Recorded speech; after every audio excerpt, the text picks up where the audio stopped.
ഒരു രാജ്യത്തെ തകർക്കാൻ, അവിടുത്തെ ജനങ്ങളെ ദാരിദ്ര്യത്തിലേക്ക് തള്ളിവിടാൻ യുദ്ധവിമാനങ്ങളോ രക്തം ചിന്തുന്ന പീരങ്കികളോ ആറ്റമിക് ബോംബുകളോ ഒന്നും ആവശ്യമില്ല. കാരണം യുദ്ധങ്ങളെക്കാൾ മാരകമായ മറ്റൊരായുധമുണ്ട്. ഒരു തുള്ളി ചോര പോലും ചിന്താതെ നിശബ്ദമായി ഒരു രാജ്യത്തിന്റെ നട്ടെല്ലൊടിക്കുന്ന ആയുധം: സാമ്പത്തിക ഉപരോധങ്ങൾ.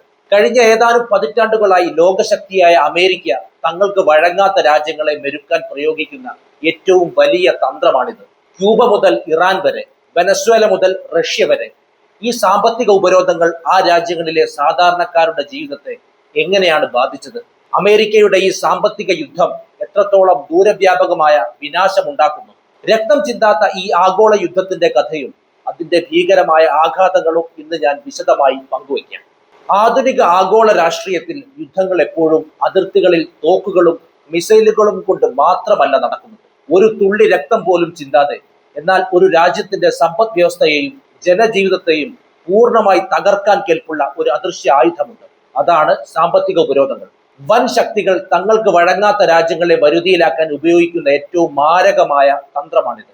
ആയുധമെടുത്ത് പോരാടുന്നതിനേക്കാൾ ചെലവ് കുറഞ്ഞതും എന്നാൽ ലക്ഷ്യം കാണാൻ ഏറെ ഫലപ്രദവുമായ ഈ അദൃശ്യ യുദ്ധത്തിന്റെ യഥാർത്ഥ കഥയും അതിന്റെ ആഘാതങ്ങളും വളരെ സങ്കീർണമാണ്. ആഗോളവൽക്കരണത്തിന്റെ ഈ കാലഘട്ടത്തിൽ ഒരു രാജ്യത്തിനും ഒറ്റപ്പെട്ട് ജീവിക്കാൻ സാധിക്കില്ല. വ്യാപാരം, ബാങ്കിംഗ്, സാങ്കേതിക വിദ്യ, ഇന്ധനം എന്നിവയ്ക്കായി എല്ലാ രാജ്യങ്ങളും പരസ്പരം ആശ്രയിച്ചാണ് നിലനിൽക്കുന്നത്. ഈ പരസ്പര ആശ്രയത്വത്തെയാണ് ഉപരോധങ്ങൾ ലക്ഷ്യമിടുന്നത്.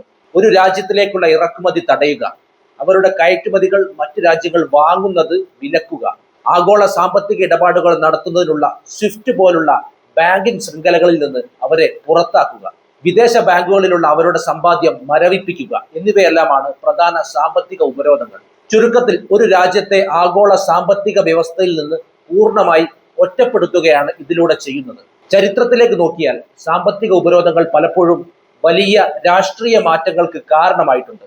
Cuba, Iran, north Korea, Russia, Venezuela തുടങ്ങിയ രാജ്യങ്ങൾ ദശാബ്ദങ്ങളായി ഇത്തരം കടുത്ത ഉപരോധങ്ങൾ നേരിടുന്നവരാണ്.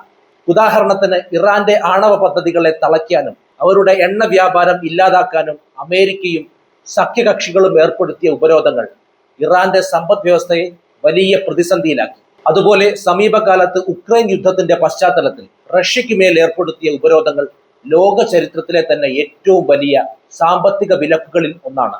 എന്നാൽ ഈ അദൃശ്യ യുദ്ധത്തിന്റെ ഏറ്റവും ഇരുണ്ട വശം ഇത് ബാധിക്കുന്നത് ആ രാജ്യങ്ങളിലെ ഭരണാധികാരികളെ അല്ല, മറിച്ച് അവിടുത്തെ സാധാരണക്കാരായ ജനങ്ങളെയാണ് എന്നതാണ്. ഉപരോധങ്ങൾ ഏർപ്പെടുത്തുമ്പോൾ രാജ്യത്ത് അവശ്യ സാധനങ്ങളുടെ ക്ഷാമം ഉണ്ടാകുന്നു. നാണയപ്പെരുപ്പം വർദ്ധിക്കുകയും പണത്തിന്റെ മൂല്യം ഇടിയുകയും ചെയ്യുന്നു. മരുന്നുകൾ, ശിശുഭക്ഷണങ്ങൾ, ആശുപത്രി ഉപകരണങ്ങൾ എന്നിവ പോലും ഇറക്കുമതി ചെയ്യാൻ കഴിയാതെ വരുന്നത് ലക്ഷക്കണക്കിന് നിരപരാധികളുടെ ജീവൻ അപകടത്തിലാക്കുന്നു. ഒരു ഭരണകൂടത്തിന്റെ രാഷ്ട്രീയ നിലപാടുകൾക്ക് ആ രാജ്യത്തെ സാധാരണ ജനങ്ങൾ വലിയ വില നൽകേണ്ടി വരുന്നു എന്നതാണ് ഉപരോധങ്ങളുടെ ക്രൂരമായ യാഥാർത്ഥ്യം. കൂടാതെ ഉപരോധങ്ങൾ പലപ്പോഴും ഒരു ഇരട്ടത്തലയുള്ള വാള് പോലെയാണ്. ആഗോള വിപണി പരസ്പരം ബന്ധപ്പെട്ടിരിക്കുന്നതിനാൽ ഒരു രാജ്യത്തിന്മേൽ ഏർപ്പെടുത്തുന്ന ഉപരോധം മറ്റ് രാജ്യങ്ങളെയും ബാധിക്കും. റഷ്യയ്ക്ക് മേൽ ഉപരോധം വന്നപ്പോൾ യൂറോപ്പിൽ ഇന്ധനവില കുതിച്ചുയർന്നതും ലോകമെമ്പാടും ഭക്ഷ്യപ്രതിസന്ധി ഉണ്ടായതും ഇതിന് ഉദാഹരണമാണ്. അതോടൊപ്പം തന്നെ നിരന്തരമായ ഉപരോധങ്ങൾ നേരിടുന്ന രാജ്യങ്ങൾ പടിഞ്ഞാറൻ സാമ്പത്തിക വ്യവസ്ഥയ്ക്ക് ബദലായി പുതിയ സഖ്യങ്ങളും സ്വന്തം കറൻസിയിലുള്ള വ്യാപാര രീതികളും വികസിപ്പിച്ചെടുക്കാൻ ഇത് കാരണമാകുന്നുണ്ട്. ഇത് ദീർഘകാലാടിസ്ഥാനത്തിൽ അമേരിക്കൻ ഡോളറിന്റെ ആഗോള മേധാവിത്വത്തിന് പോലും ഭീഷണിയായേക്കാം. ചുരുക്കത്തിൽ യുദ്ധക്കളത്തിലെ സൈനിക നീക്കങ്ങളെക്കാൾ നിശബ്ദമായി, എന്നാൽ അതിനേക്കാൾ ആഴത്തിൽ ഒരു സമൂഹത്തെ തകർക്കാൻ സാമ്പത്തിക ഉപരോധങ്ങൾക്ക് കഴിയും. അന്താരാഷ്ട്ര നയതന്ത്രത്തിൽ സമാധാനം നിലനിർത്താനുള്ള ഒരു മാർഗമായി ഇതിനെ ചിത്രീകരിക്കാറുണ്ടെങ്കിലും പലപ്പോഴും വൻ ശക്തികളുടെ ഭൗമരാഷ്ട്രീയ താല്പര്യങ്ങൾ സംരക്ഷിക്കാനുള്ള ഒരു ആധുനിക അധിനിവേശ ആയുധം കൂടിയാണ് സാമ്പത്തിക ഉപരോധങ്ങൾ എന്ന പരുക്കൻ യാഥാർത്ഥ്യം. ഇന്നത്തെ ആഗോള രാഷ്ട്രീയ ഭൂപടത്തിൽ സാമ്പത്തിക ഉപരോധം എന്ന അദൃശ്യ ആയുധം ഏറ്റവും കൂടുതൽ, ഏറ്റവും ശക്തമായി ഉപയോഗിച്ചിട്ടുള്ളതും ഇപ്പോഴും ഉപയോഗിച്ചുകൊണ്ടിരിക്കുന്നതുമായ രാജ്യം അമേരിക്കൻ ഐക്യനാടുകളാണ്. രണ്ടാം ലോക മഹായുദ്ധത്തിന് ശേഷം രൂപപ്പെട്ട സാമ്പത്തിക ക്രമത്തിൽ ലോകത്തിന്റെ ബാങ്കിംഗ് ശൃംഖലയും അന്താരാഷ്ട്ര വ്യാപാരവും കൈപ്പിടിയിൽ ഒതുക്കിയ അമേരിക്ക തങ്ങളുടെ വിദേശ നയങ്ങൾക്ക് വഴങ്ങാത്ത രാജ്യങ്ങളെയും തങ്ങൾക്ക് ഭീഷണിയാകുന്ന ഭരണകൂടങ്ങളെയും ഒതുക്കാൻ ഈ തന്ത്രം നിരന്തരം പ്രയോഗിക്കുന്നു. അമേരിക്ക എങ്ങനെയാണ് ഈ ആയുധം പ്രയോഗിക്കുന്നത് എന്നും അതിന്റെ പ്രധാന ലക്ഷ്യങ്ങളായ രാജ്യങ്ങൾ ഏതൊക്കെയാണെന്നും വിശദമായി തന്നെ നമുക്കൊന്ന് പരിശോധിക്കാം. അമേരിക്കയ്ക്ക് എങ്ങനെയാണ് ലോകത്തിന്റെ മറ്റൊരു കോണിലുള്ള രാജ്യത്തെ സാമ്പത്തികമായി പൂട്ടാൻ കഴിയുന്നത്? ഇതിന് അമേരിക്കയെ പ്രേരിപ്പിക്കുന്ന ശക്തി അമേരിക്കൻ ഡോളറാണ്. ആഗോള വ്യാപാരത്തിന്റെ, പ്രത്യേകിച്ച് അന്താരാഷ്ട്ര എണ്ണ വ്യാപാരത്തിന്റെ ഭൂരിഭാഗവും നടക്കുന്നത് ഡോളറിലാണ്. ലോകത്തെ ഏത് ബാങ്ക് വഴി ഡോളർ ഇടപാട് നടത്തിയാലും അത് അമേരിക്കൻ ബാങ്കിംഗ് ശൃംഖലയിലൂടെ കടന്നു പോകണം. ഈ നിയന്ത്രണം ഉപയോഗിച്ച് അമേരിക്ക വിലക്കുന്ന രാജ്യങ്ങളുമായി ഡോളറിൽ ഇടപാട് നടത്തുന്ന മറ്റ് വിദേശ ബാങ്കുകൾക്കും കമ്പനികൾക്കും മേൽ കടുത്ത പിഴ ചുമത്താൻ അമേരിക്കയ്ക്ക് സാധിക്കും. ഇതിനെ സെക്കൻഡറി ഉപരോധങ്ങൾ എന്ന് വിളിക്കുന്നു. ഇത് കാരണം അമേരിക്കയുമായി നേരിട്ട് ശത്രുതയില്ലാത്ത രാജ്യങ്ങൾ പോലും ഭയം കാരണം ഉപരോധിക്കപ്പെട്ട രാജ്യങ്ങളുമായി കച്ചവടം ചെയ്യാൻ മടിക്കുന്നു. ഇങ്ങനെ അമേരിക്ക പണി കൊടുത്ത നിരവധി രാജ്യങ്ങളെ നമുക്ക് കാണാവുന്നതാണ്. അതിൽ ഏറ്റവും പ്രധാനപ്പെട്ട രാജ്യം ഇറാൻ തന്നെയാണ്. 1979 ഇസ്ലാമിക വിപ്ലവത്തിന് ശേഷം അമേരിക്ക ഇറാന് മേൽ ഉപരോധം ഏർപ്പെടുത്തിയിട്ടുണ്ട്. എന്നാൽ സമീപകാലത്ത് ഇറാന്റെ ആണവ പദ്ധതികളെ പൂർണ്ണമായി തകർക്കുക എന്ന ലക്ഷ്യത്തോടെ അമേരിക്ക ഉപരോധങ്ങൾ കടുപ്പിക്കുകയായിരുന്നു. ഇറാന്റെ വരുമാന മാർഗമായ എണ്ണ വിപണി പൂർണ്ണമായും തടയുകയും അന്താരാഷ്ട്ര ബാങ്കിംഗ് ശൃംഖലയായ സ്വിഫ്റ്റിൽ നിന്ന് ഇറാനെ പുറത്താക്കുകയും ചെയ്തു.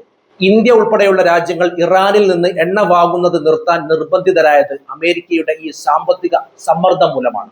അമേരിക്ക പണി കൊടുത്ത മറ്റൊരു രാജ്യമാണ് വെനസ്വേല. ലോകത്തിൽ ഏറ്റവും കൂടുതൽ അസംസ്കൃത എണ്ണ നിക്ഷേപമുള്ള രാജ്യങ്ങളിൽ ഒന്നാണ് വെനസ്വേല. എന്നാൽ അവിടുത്തെ സോഷ്യലിസ്റ്റ് ഭരണകൂടത്തെ സാമ്പത്തികമായി തകർക്കാൻ അമേരിക്ക കടുത്ത ഉപരോധം ഏർപ്പെടുത്തി. വെനസ്വേലയുടെ സർക്കാർ ഉടമസ്ഥതയിലുള്ള എണ്ണ കമ്പനിയുടെ വിദേശാസ്തികൾ മരവിപ്പിക്കുകയും അവർക്ക് അന്താരാഷ്ട്ര വിപണിയിൽ എണ്ണ വിൽക്കാനുള്ള സാഹചര്യം ഇല്ലാതാക്കുകയും ചെയ്തു. ഇത് ആ രാജ്യത്ത് ചരിത്രത്തിലെ ഏറ്റവും വലിയ പണപ്പെരുപ്പത്തിനും സാമ്പത്തിക തകർച്ചയ്ക്കും കാരണമായി. അടുത്തത് പറയാനുള്ളത് റഷ്യയും പാശ്ചാത്യ ഉപരോധ പരമ്പരയെയും കുറിച്ചാണ്. ഉക്രൈൻ യുദ്ധത്തിന്റെ പശ്ചാത്തലത്തിൽ അമേരിക്കയും യൂറോപ്യൻ സഖ്യകക്ഷികളും ചേർന്ന് റഷ്യക്കെതിരെ ഏർപ്പെടുത്തിയ ഉപരോധങ്ങൾ ലോക ചരിത്രത്തിൽ തന്നെ സമാനതകളില്ലാത്തതാണ്. റഷ്യൻ സെൻട്രൽ ബാങ്കിന് വിദേശത്തുള്ള ഏകദേശം $300 ബില്യൺ കരുതൽ ശേഖരമാണ് അമേരിക്കയും സഖ്യകക്ഷികളും ചേർന്ന് മരവിപ്പിച്ചത്. റഷ്യൻ പ്രഭുക്കന്മാരുടെ ആസ്തികൾ കണ്ടുകെട്ടുകയും സാങ്കേതിക വിദ്യ കൈമാറ്റങ്ങൾ തടയുകയും ചെയ്തു. ഇനി ക്യൂബയ്ക്കെതിരെ ദശാബ്ദങ്ങളായി അമേരിക്ക തുടരുന്ന നിരോധനങ്ങളെ കുറിച്ച് നമുക്കൊന്ന് നോക്കാം.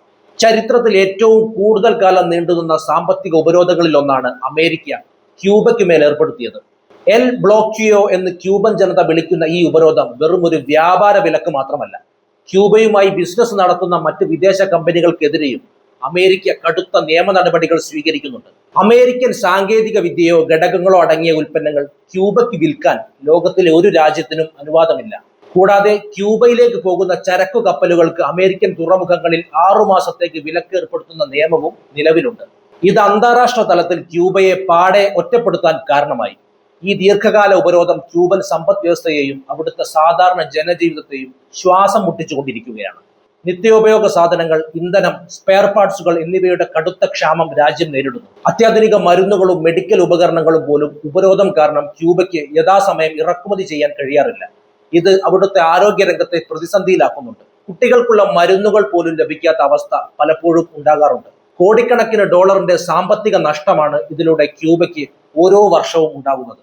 6 പതിറ്റാണ്ടുകളായി അമേരിക്ക ഈ ഉപരോധം തുടർന്നുകൊണ്ടേയിരിക്കുന്നു. അമേരിക്കയുടെ ഈ അമിതമായ ഉപരോധ രാഷ്ട്രീയം ഇന്ന് ലോകക്രമത്തിൽ വലിയ മാറ്റങ്ങൾക്ക് വഴി തുറക്കുന്നുണ്ട്. ഡോളറിനെ ഒരു രാഷ്ട്രീയ ആയുധമായി അമേരിക്ക ഉപയോഗിക്കാൻ തുടങ്ങിയതോടെ പല രാജ്യങ്ങളും ഡോളറിനെ ആശ്രയിക്കുന്നത് കുറയ്ക്കാൻ ശ്രമിക്കുകയാണ്. റഷ്യയും ചൈനയും ഇറാനും തമ്മിൽ സ്വന്തം കറൻസികളിൽ വ്യാപാരം നടത്താൻ കരാറുകൾ ഉണ്ടാക്കി കഴിഞ്ഞു. ഇന്ത്യ പോലും റഷ്യയുമായി റൂബിൾ അധിഷ്ഠിത വ്യാപാരത്തിന് ശ്രമങ്ങൾ നടത്തിയിരുന്നു. അമേരിക്കൻ ഉപരോധങ്ങൾ പലപ്പോഴും യുദ്ധങ്ങളെക്കാൾ മാരകമായി മാറുന്നത് അത് ഒരു രാജ്യത്തിന്റെ സൈന്യത്തെ മാത്രമല്ല, അവിടുത്തെ കോടിക്കണക്കിന് വരുന്ന സാധാരണക്കാരുടെ ഭക്ഷണവും ആരോഗ്യവും തൊഴിലവസരങ്ങളും ഇല്ലാതാക്കുന്നത് കൊണ്ടാണ്. ഐക്യരാഷ്ട്രസഭയുടെ പൊതുവായ അനുമതിയില്ലാതെ അമേരിക്ക സ്വന്തം താല്പര്യങ്ങൾക്കായി ഏർപ്പെടുത്തുന്ന ഇത്തരം ഏകപക്ഷീയമായ ഉപരോധങ്ങൾ ആധുനിക നയതന്ത്രത്തിലെ ഏറ്റവും വലിയ ആയുധ പ്രയോഗമായി ഇന്നും തുടർന്നുകൊണ്ടേയിരിക്കുന്നു. എന്താണ് ഈ വിഷയത്തെക്കുറിച്ച് നിങ്ങളുടെ അഭിപ്രായം? എന്തായിരുന്നാലും കമന്റ് ചെയ്യൂ. നമുക്ക് മറ്റൊരു വിഷയവുമായി വീണ്ടും കാണാം. നന്ദി.